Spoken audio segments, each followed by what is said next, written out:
Election and regional implication. Dear viewers, welcome to this special discussion on Bangladesh 13th parliamentary election and the future of its democracy.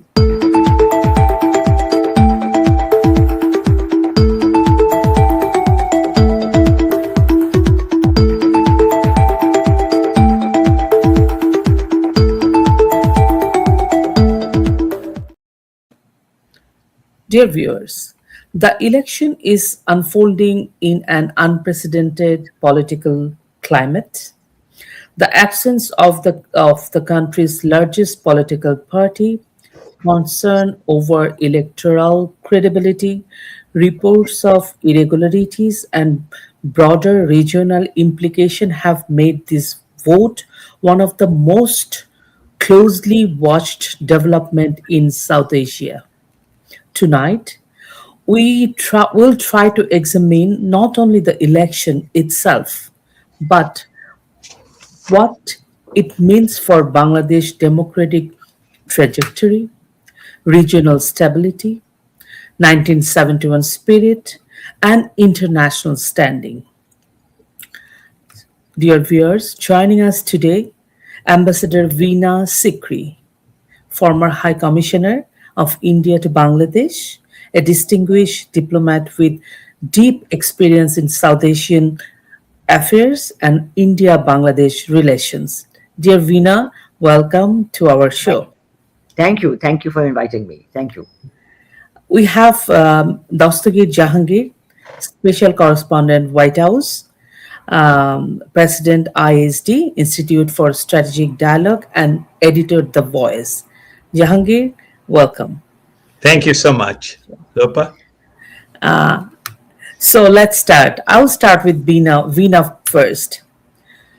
From an Indian diplomatic perspective, how significant is today's election in shaping Bangladesh political future and regional stability for you, given the deep economic, strategic, and security ties between these two countries like Bangladesh and India? How closely New Delhi watching this electoral process or voting process? What is Certainly, the 13th national parliamentary elections in Bangladesh are significant. But I think we have to go back to July, August 2024, because actually what is happening today is a direct outcome of those events. And I think we have to recognize that what happened in July, August 2024 was not a spontaneous students' uprising. I think that is the first thing to be recognized. It was actually a very well planned regime change operation. And actually, it is Mohammed Yunus himself who revealed this, because in September 2024, speaking in New York at the Clinton Global Initiative, he said, don't think it happened just like that. It was meticulously designed, he said. And he even introduced the mastermind. The mastermind he introduced was Mahfouz Alam, known to be a member of the Hizb ut-Tahrir, a banned Islamist organization. And Mahfouz Alam was at that time working as special assistant to Dr. Mohammed Yunus, and later on he became advisor, that is minister in the interim regime. So very clearly, this is what it was. It was a very well-planned regime change operation. And since that day, it is the Jamaat-e-Islami that is the de facto power in Bangladesh. They are the power behind Mohammed Yunus. They are the power who are telling him what to do. Behind the Jamaat-e-Islami is Pakistan, and Pakistan has a direct link always with Jamaat-e-Islami, even before 1971, and I would say since the formation of Jamaat-e-Islami in 1941. And behind Pakistan are the Western powers.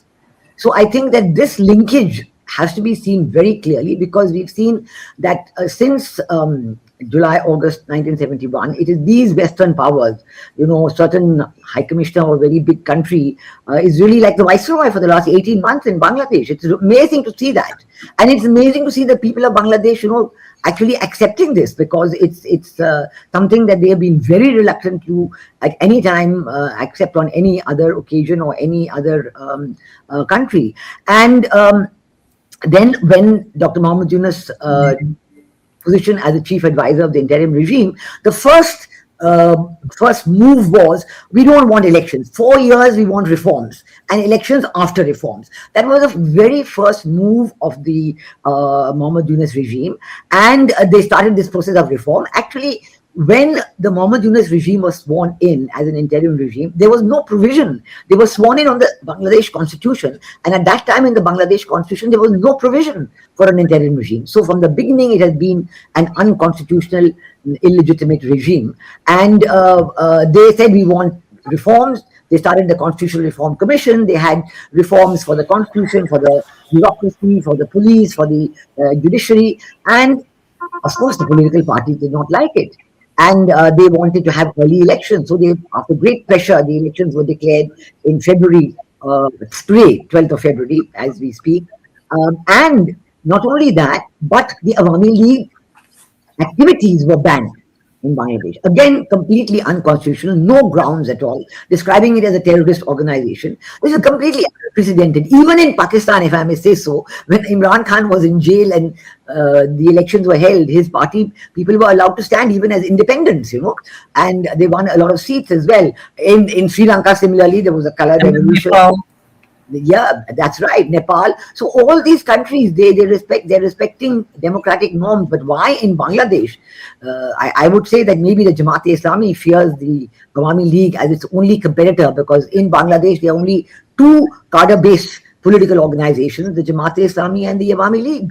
So they feel that they can conquer any other organization, but not the Awami League, and so they banned it.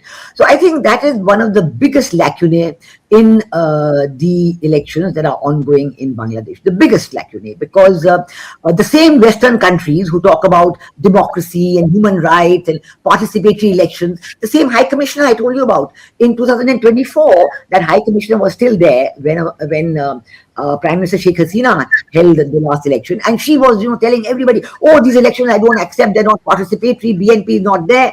Of course, the Awami League had not banned the BNP, but the BNP had chosen not to take Chose part. not to Yes, but participate. still, there was this student, and today, when the Awami League is being banned, all these governments have what I described in my article yesterday as mute acquiescence. They just Make are. decisions. And in fact, they're giving a new definition of inclusivity. The German delegation the other day said, "Oh, no, inclusivity doesn't mean all political parties, it means all the people." And then All the again, people, religion, ethnicity, these and that. so this Yes. is a complete travesty of democracy, I would say. Look at the way that the journalists are in jail.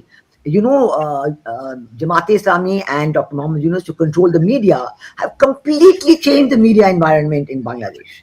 And I know Mr. Jahangir is there, and you will know that media freedom is very important for all of us in South Asia. Very dynamic, very liberal media. And they used to blame Prime Minister Sheikh Hasina, saying, "Oh, what is this DSA, Digital Security Act, etc." And now look, and the journalists have been thrown into jail, sometimes on murder charges, no FIR, no bail, no trial, nothing. And boardrooms have been taken over, media houses are under threat. It's terrible, but nobody in the West is saying anything. What about Reporters Sans Frontières, who are supposed to be everywhere, looking at media everywhere? They're quiet. So I'm really quite amazed at this situation. That's why these elections really are not really an election, it's more of a selection, I think, because it's a prefixed game. We can talk about that in a little while, but it's a completely prefixed game. And there are many options, but maybe I'll stop at this point and answer later. Okay. So moving forward to Dastagir Jahangir, do you want to add something, because you are in Washington DC and then you are the correspondent? So actually, it's true. Nobody's saying anything because, like a 1.5 month, like a 1.5 year ago, we witnessed so many things, so many noise from US and Europe that there is no, this election is faulty. 14, 18, and 24, all were faulty. But now everybody's speaking out. So what is your observation on that? What do you Thank you so much. I was carefully listening. Miss Ambassador was explaining the situation, and as an ambassador, she explained it also that this is not a fair game, and US 5 Congress member, 23rd of December, they wrote a letter to Dr. Yunus also, that 2018 and 2024 election, our State Department told it is not fair. So do not ban any political party or parties. We cannot call election without participation. That is very clear. But also there is a big noise last week in just 2 days ago in Washington, D.C., one organized by the Institute for Strategic Dialogue, another organized by Hindu activists. We have three, or I think more than three organizations. Elections, right? Yes. And there was a congressional briefing on that. So if you, Ms. Lopa, if you let me share Michael Rubin, who had told about Bangladesh election and what is the interference of Pakistan there, I want to share this. Can I? Please, go ahead.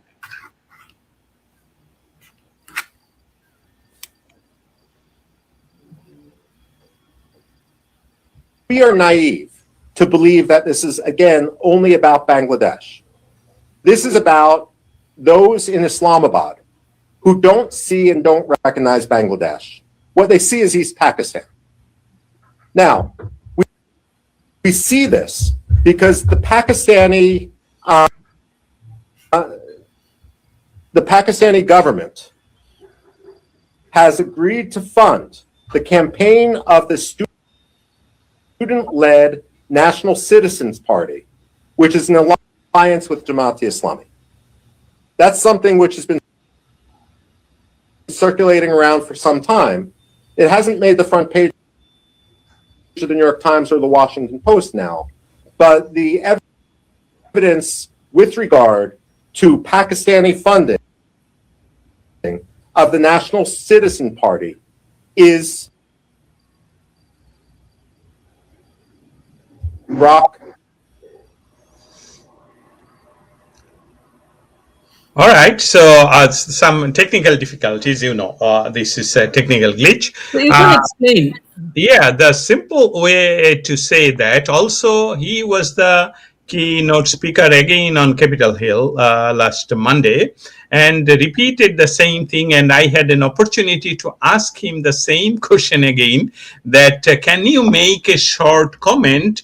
Do you think the Jamaat-e-Islami and NCP funded by Pakistan or whatever, Turkey and so many other international players, do you think that Jamaat-e-Islami is a democratic political party? He told, I mean it, it's a terrorist organization. I have this video record online. So in that sense, the election, whatever is going on in this time in Bangladesh, that is a pre-organized, or you can say this is a sham election that has no international recognition even before election. Like our special guest here, Ambassador Veena, is telling same thing. When an ambassador say that it has no international recognition, that means it's a failed election. Now, question is that, is this failed election the pre-planned, they have the result, who will be in the power, how many seats will get which party, NCP, a new party, and they don't have any leadership at all. I mean, there should be some leader for political parties. If we go back in 1971, we see Bangabandhu Sheikh Mujibur Rahman is surrounded by recognized students leader, and until now they are recognized and respected by even their haters. So in this situation, NCP, they do not have anybody. These are some street boys. Definitely these are some street boys. And other than that, Jamaat-e-Islami is a terrorist organization. I will repeat what Michael Rubin said because it is already documented.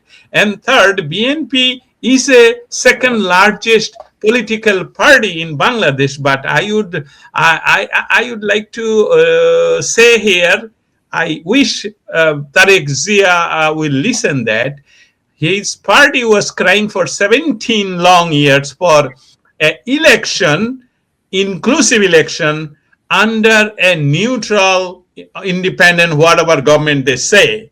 But what they are doing right now, This government is unconstitutional. We have no provision in, as ambassador told, and we know our constitution is valid, is not voided, and there is no provision of this government. So it is an illegal government.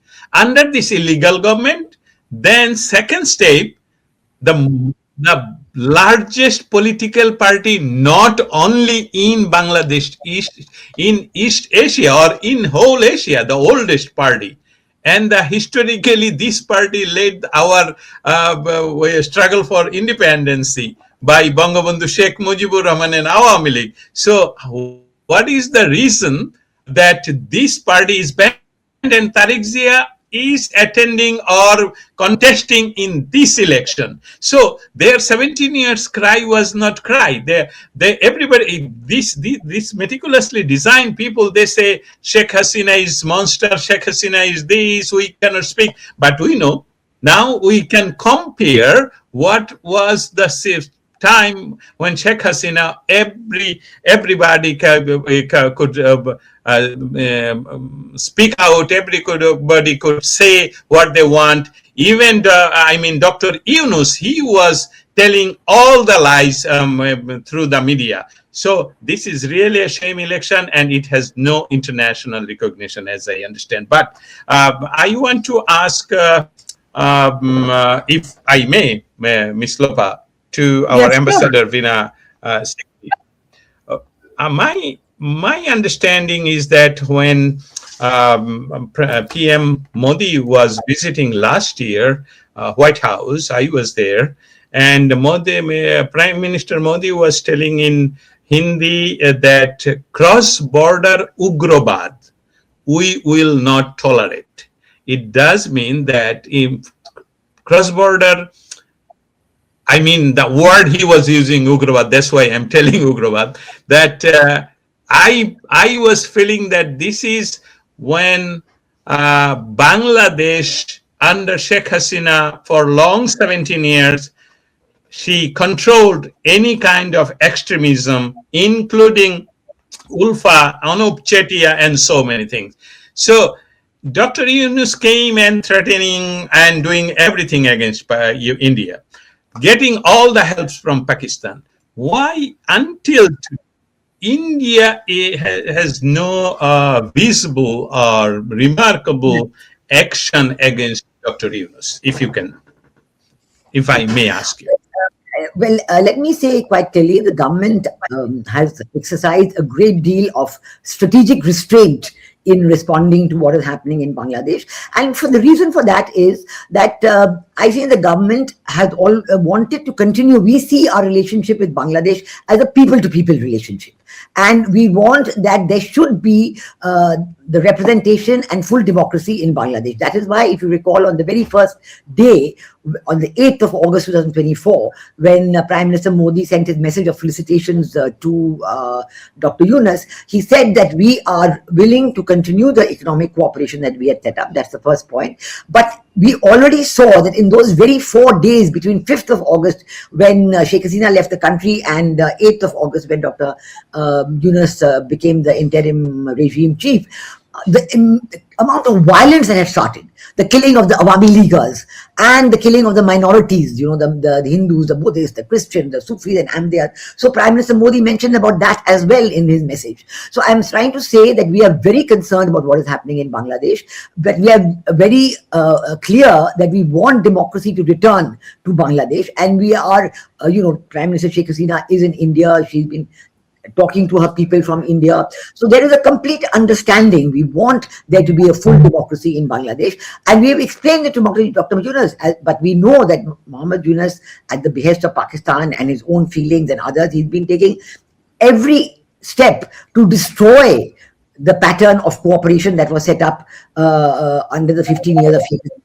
And I always say, and you mentioned the question about terrorists from the Northeast, that when I was there and Khaleda Zia was the Prime Minister, the biggest issue between India and Bangladesh was the security issue.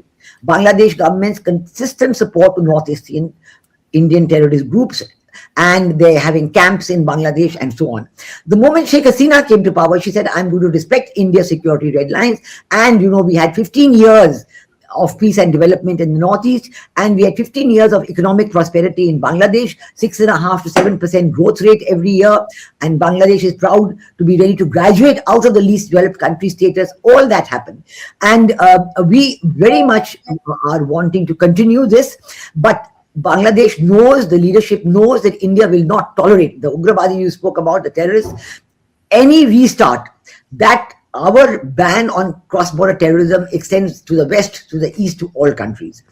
And this is the situation that we are watching very carefully. We will not tolerate any. We know that Asim Munir has already given a call saying the next attack will come from the east. We know that Mohammed Yunus, when he went to China, spoke to Chinese businessmen and said that, oh, come to Bangladesh. We are the only ones who have access to Northeast India. We'll take you there. So these intentions and statements by the individuals who are in power, who are behind those in power, and those who are behind those who are behind. So all the chain of command is very clear that they want to have.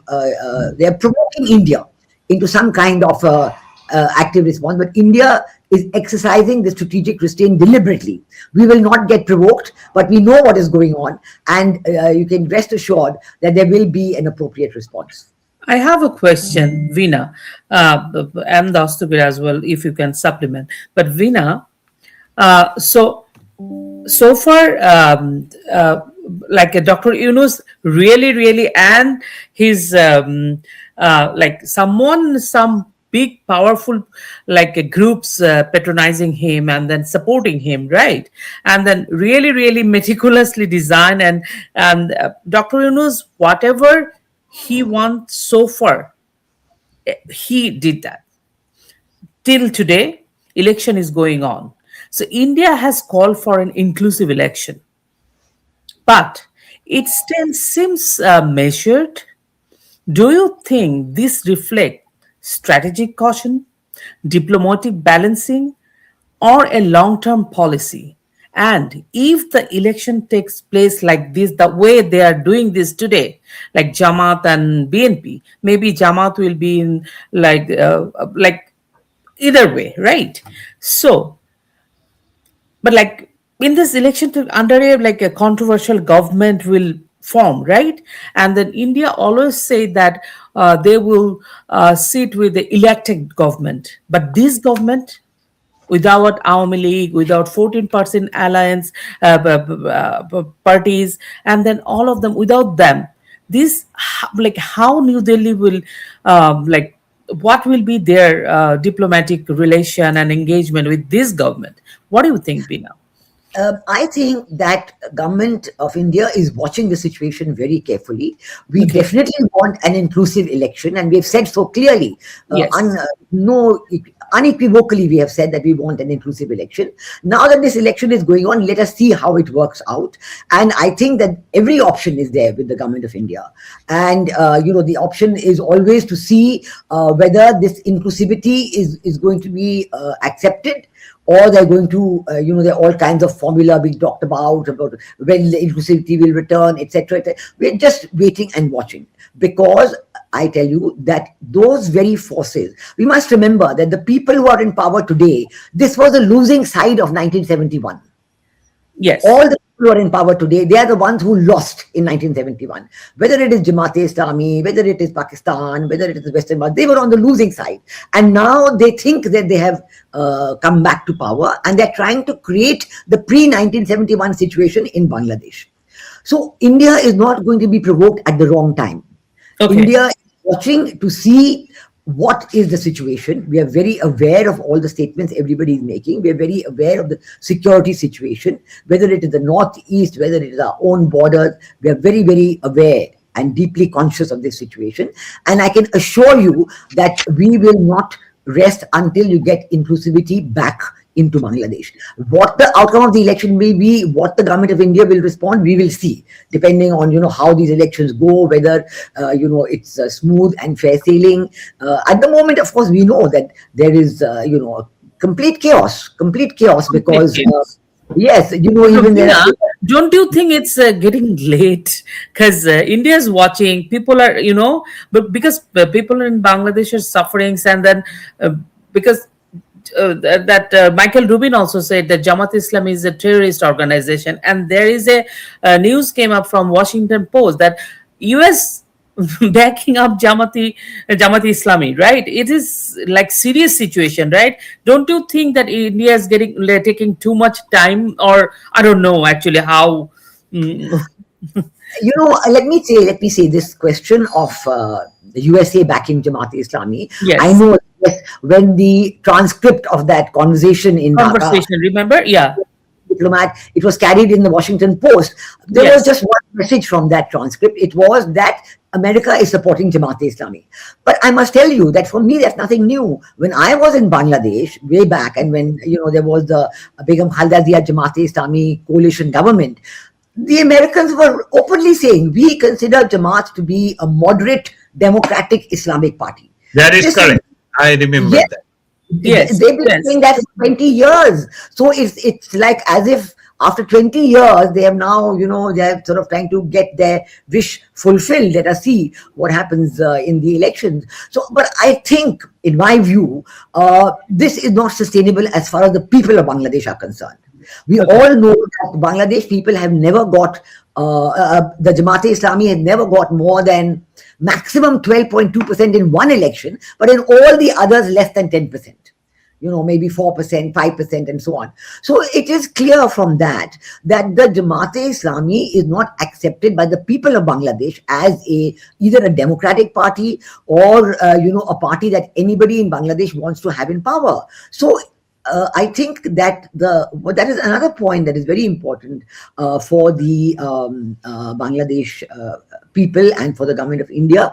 What is their view going to be? I do not think that, as far as the Bangladesh people are concerned, they're going to accept any gerrymandering of the election results. They're not going to accept that. We've seen in the past what happened. We saw it happen in 96. We saw it happen, even in 2006. I remember when, there was a very carefully built up caretaker government system, but then it was Begum Khaleda Zia who destroyed the system. She changed the retirement age of judges, and with that, she wanted to somebody whom she wanted would become the head of the caretaker government, and that collapsed the whole system, and there was riots, etc. And we know, of course, what happened. The 2-year army-backed caretaker rule was there. So this has been a part of the response of the people of Bangladesh, and that is the most important. I think that we have to remember that for the longest of time, the Jamaat-e-Islami was not allowed to register or take part in elections because they refused to accept the constitution of Bangladesh.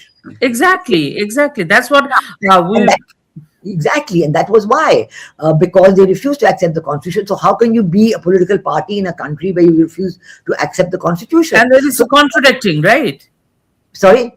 Our constitution and then Yes. their constitution, Jamaat Islami, it's contradicting because it's contradictory, right? Yes, absolutely. That is the basic point. But then now you see that there's a referendum. So this is the point, that the referendum is taking place based on, again, a completely unconstitutional exercise. All July National Charter of 2025 is drawn up. And this referendum, which is not allowed in the Bangladesh constitution, is asking a set of some 84 or something complex questions based on the 4 headings. And you have to give a single yes or no answer. Nobody in the world would have heard of a referendum like that, where you have to, one yes or no answer on 84 questions, subdivided into 4 sectors. And the most significant thing that I saw, in the reports from Bangladesh, that the ballot paper for the referendum has no numbers. There is no number. There is no serial number. There is no agent. There is nobody to control. And then there is we'll see. We'll watch a video. The Dastagir has one video that how they are doing the voting, casting the vote. Okay. আরেকটা জিনিস বললাম পরে। আচ্ছা আপনি বলেন আপনি কেন এটা করছেন? আমি 3টা আগে রাখছি কাজে লাগানোর জন্য, যেখানে কাজে লোকের চাপ বেশি, সেক্ষেত্রে 3টা আমি আগে করে রাখছি। Do you want to explain? এর আগে যিনি আসছেন, হ্যাঁ 16 নাম্বার আমি দেখাইছি। আচ্ছা আঙ্গুলের ছাপ দিয়ে উনি নিয়ে যাবেন। আঙ্গুলের ছাপটা উনি 17 দিয়েছে বলে 17 তে দিয়েছেন, কারণ এটা কাটা ছিল। আচ্ছা আচ্ছা সেই জন্য ওনাকে বলা পরে উনি আবার এটা দিয়েছে। আচ্ছা আচ্ছা যে যেটা করে গেছে এটা হচ্ছে এই গোলটা হচ্ছে। আপনি বলেন এবার, আপনি বলেন এটা কেন?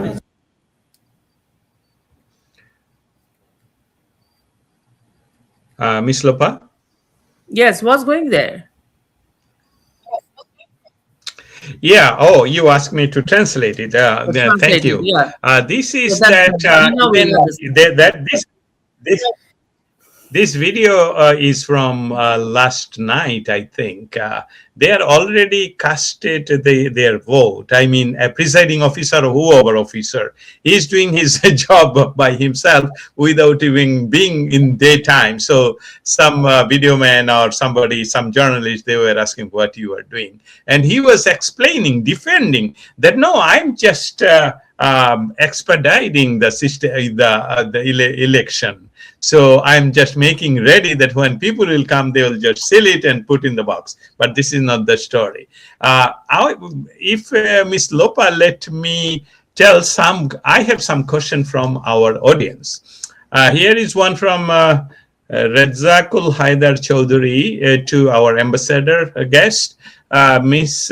Sikri, do India consider moderate Islamic party, I mean Jamaat Islami?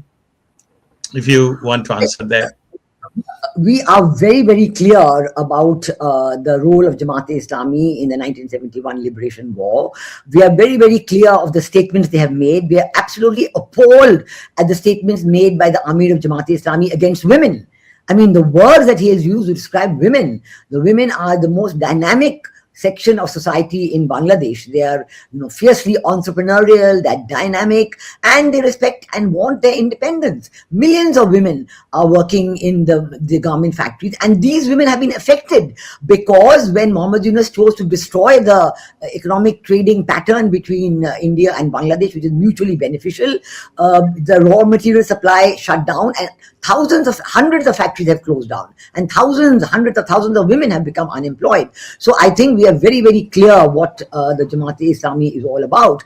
We are aware that they are making some general statements about, India in the last couple of days, but we know that saying a statement and putting it in practice are two very different things, So we have no illusions about Jamaat-e-Islami at all. And I think that this will reflect itself very soon. Dastagir, I just saw a question. It's a very good question for Veena. Do you want to show it again? Veena ma'am, I have a question. After the election, if Jamaat own the devil Yunus stay power and become president, what is the political view would be India's point of views? Rangomoncho Panta. Yeah, I think the referendum is not a constitutional process. It is a process which is designed to change the constitution of Bangladesh, but there is no absolute precedent for that. And the discussion now is that when there's definitely going to be a yes for the referendum, because the votes will just have to be stamped. There are no numbers to any of the ballot papers. There's no sanctity to the referendum, either in terms of procedure or in terms of constitution. So now, if you do have a declared yes answer, then the discussion is that the people who are elected, they will form some kind of constituent assembly, etc., etc. Are these matters going to be accepted? And I think that, it cannot be accepted. I do not see anybody in Bangladesh accepting the situation, because Bangladesh has always fought for free, fair, and participatory elections. And only such elections will be credible. This kind of situation of having, the so-called referendum and the so-called success in the referendum and changing the constitution through that, I don't think it's a valid process at all. It will not be held valid anywhere. So I think the first I would like to see is what the people of Bangladesh will respond on that. 40% of the people of Bangladesh are Awami Leaguers. Are they going to accept this? I think that's the first question that we would like to know the answer to. India will be very reluctant, in my view, to accept any such fake system, foisted on the people of Bangladesh. Yeah, go ahead. I want to add a little bit here that let's say turnout figures alone do not determine legitimacy. Definitely not. I mean, the irregularity, absence of Bangladesh Awami League, and most of the voters, 40% voters, their choice, they cannot choose their own party. Only a peaceful turnout figures, they will show even, I think, around 60 to 75%. This cannot determine that this election is legitimate. What I want to say also, that international players like India, USA, even European Union, UK, Australia, Canada last week from Lopa, from your country, that everybody showed their concern that we want an inclusive election, including all parties, except America, five senator, congressmen. No other mentioned about Awami League, but from America they mentioned about Awami League, and they told also in plural Awami Leagues and other parties, like 14 party. They have jot in, as we say in Bangla. So without this whole political, a big spectrum there missing, this election is already, I am repeating the same thing, this already is it is not a legitimate election, it is not an inclusive election, and whatever results come out, immediately India, this is my opinion, India will work with them to show them that no, you have to go back to the normal process of this democratic system, as we are the largest democratic system in the world. Thank you. Absolutely, I agree with you. Certainly, yes, that is correct. We will support this. Veena, right now Bangladesh is very unstable situation in Bangladesh. Like that people not only alliance with Awami League supporter, who are freedom fighters, journalists, they're on the run, behind the bar. That, right? Everything. It is including all my senior journalists. Senior journalists, the fellow journalists, they are in the prison behind them, and they're hiding this and that. The situation is very, very bad. So I was just going through one of your article. So I got a question from there. Given the close contest between BNP and Jamaat-e-Islam and the critical role of undecided voters, especially women, do you believe the February 12 election can produce a genuinely stable government, or is Bangladesh likely to face further political unrest regardless of the result? What do you think, Veena? What we are heading towards?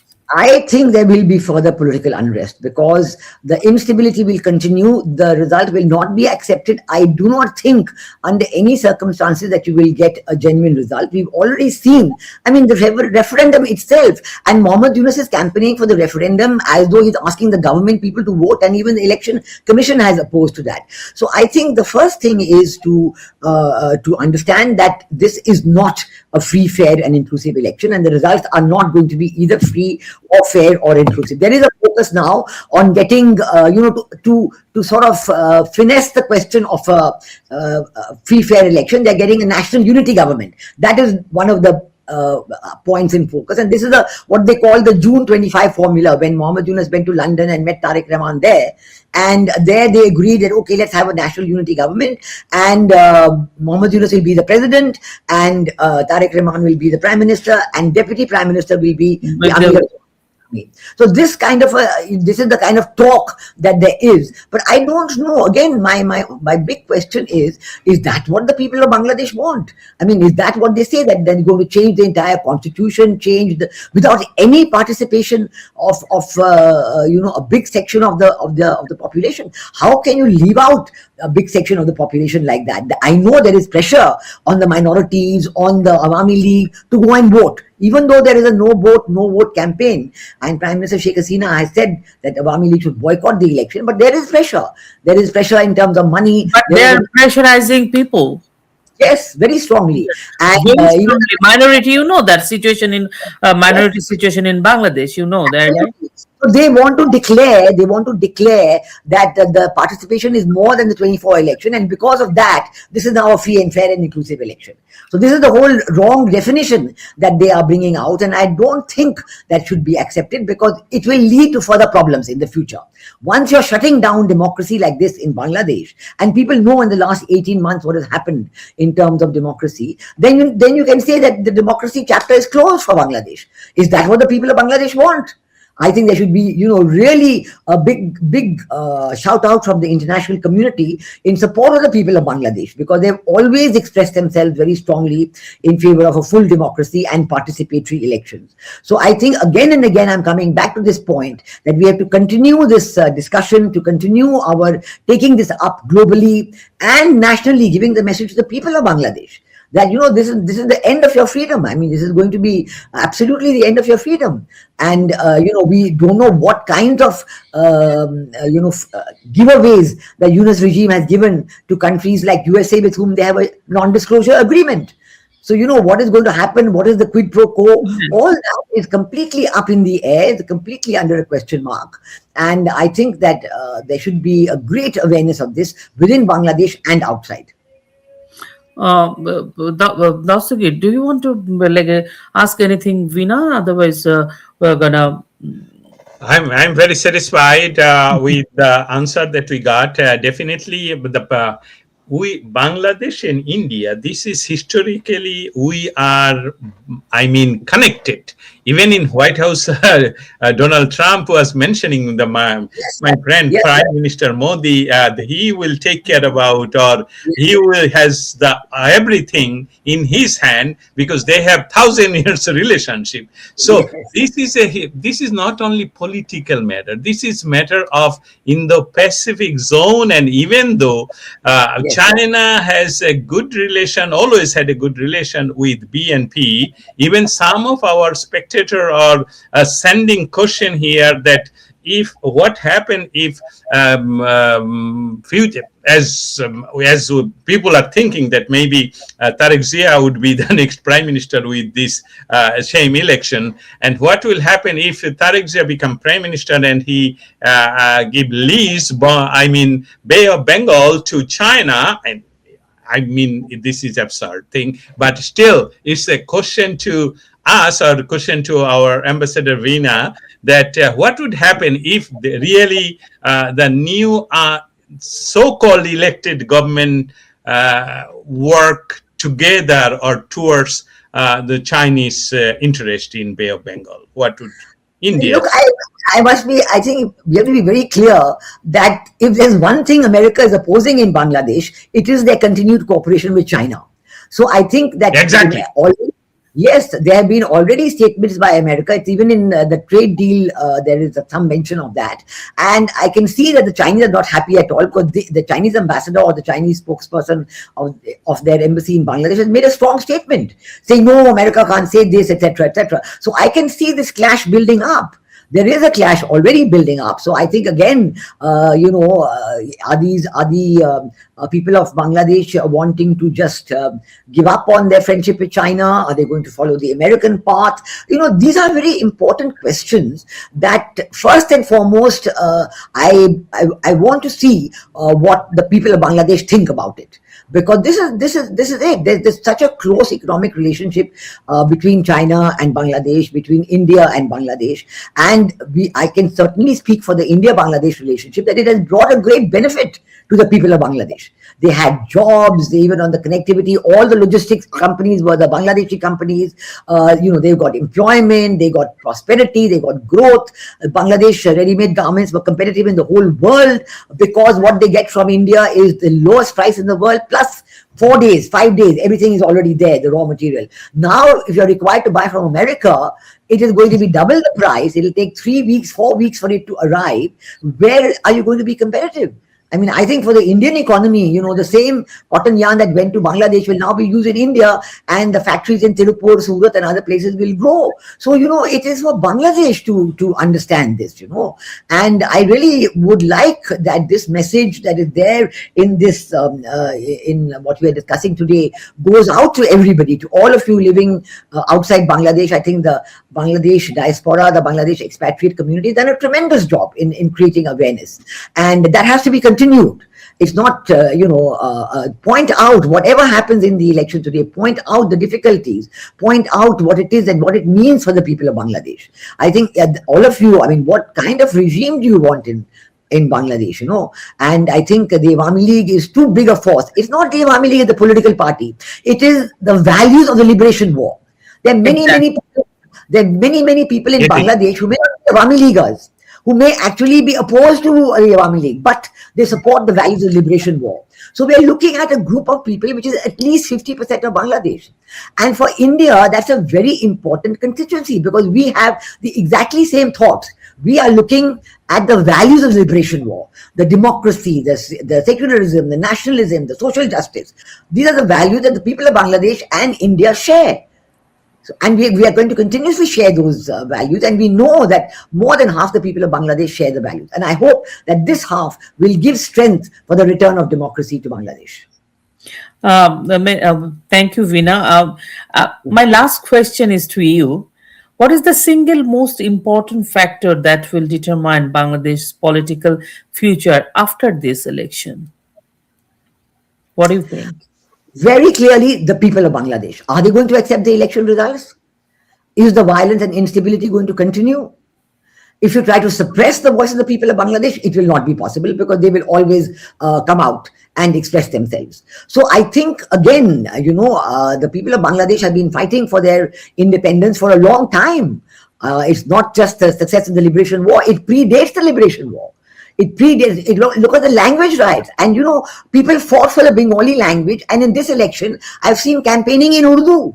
I don't know what it means. Yes, it was so devastating because this month is our, language day. Actually, language. Yes. And this is what I'm seeing. But I'm There is saying no book fair, nothing. nothing. No boy mela, no nothing. I mean, it's amazing. So I think that again, it's again and again the younger people of Bangladesh who were not even maybe born in 1971, but they are there today as the future of the country. What is their view going to be? And I think that's what I'm really waiting for to see. That is the most important choice. Yes. Thank you, Veena. Do you want to add anything, Dastagir? Otherwise,